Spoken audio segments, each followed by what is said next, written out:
ఉన్నాయో చూడండి, నవనవలు ఆడుతున్నాయి లేతగా. అప్పటికప్పుడు కోసి వండుకుంటే ఎంత టేస్ట్గా ఉంటాయో.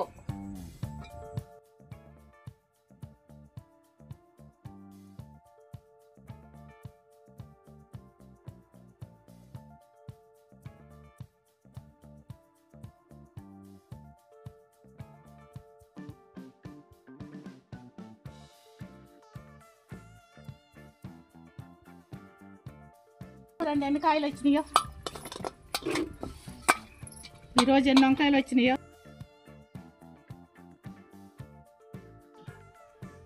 కొంచెం నీళ్ళల్లో ఉప్పు వేసుకొని వంకాయ ముక్కలు కోసుకుందామమ్మా. ఇందులో ఫ్రెష్గా ఇప్పుడు చెట్ల నుంచి కోసుకొచ్చాం కదా, చూడండి ఫ్రెష్గా ఉన్నాయి, ఎక్కడ పుచ్చులు లేవు.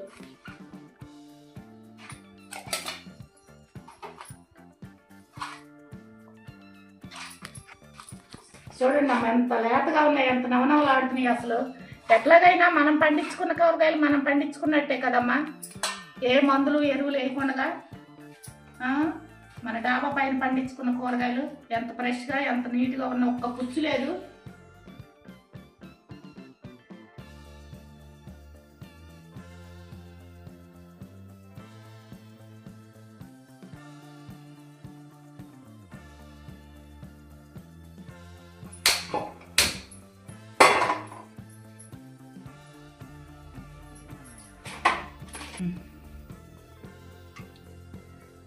ఒక 2-3 స్పూన్లు ఆయిల్ వేసుకుందామమ్మా.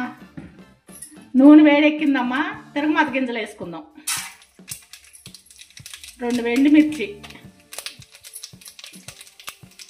4-5 రెబ్బలు ఎల్లుల్లిపాయలు చెక్క పట్టుకొని వేసుకుందాం. ఉల్లిపాయ ముక్కలు,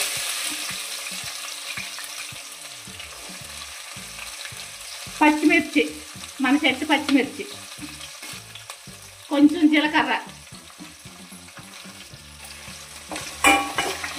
అవన్నీ వేసుకొని శుభ్రంగా యాగనిద్దాం.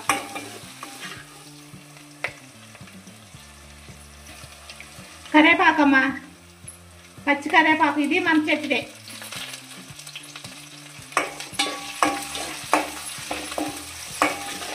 సరే మా అయిపోయింది. ఇప్పుడు వంకాయ ముక్కలు వేసేసుకుందాం.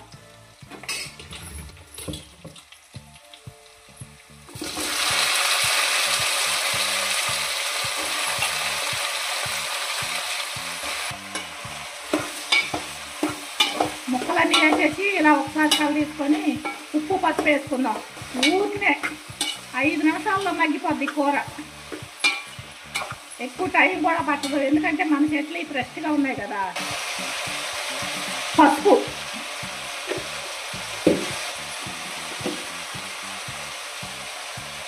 సాల్ట్ వేసుకొని వీటిని ఒకసారి కలిపేసుకుందాం. మూత పెట్టుకొని ఒక 2 నిమిషాలు మగ్గించుకుందాం. చూద్దామమ్మా, 2 నిమిషాలు అయ్యింది. చూసారా ఎలా మగ్గిపోయినాయో. కలదీసి మూత పెడితే 2 నిమిషాల్లో చూసారా ఎలా మగ్గిపోయిందో.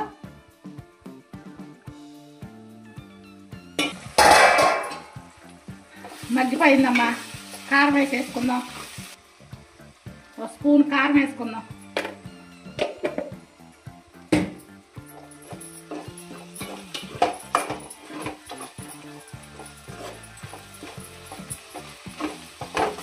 అయిపోయిందమ్మా, కట్టేద్దాం. స్టవ్ కట్టేసుకుందాం. చూడండి ఎంత చక్కగా మగ్గిపోయి ఎంత గుజ్జుగా అయిపోయింది కూర. 5 నిమిషాల్లో మగ్గిపోయింది. స్టవ్ ఆరిపేద్దాం.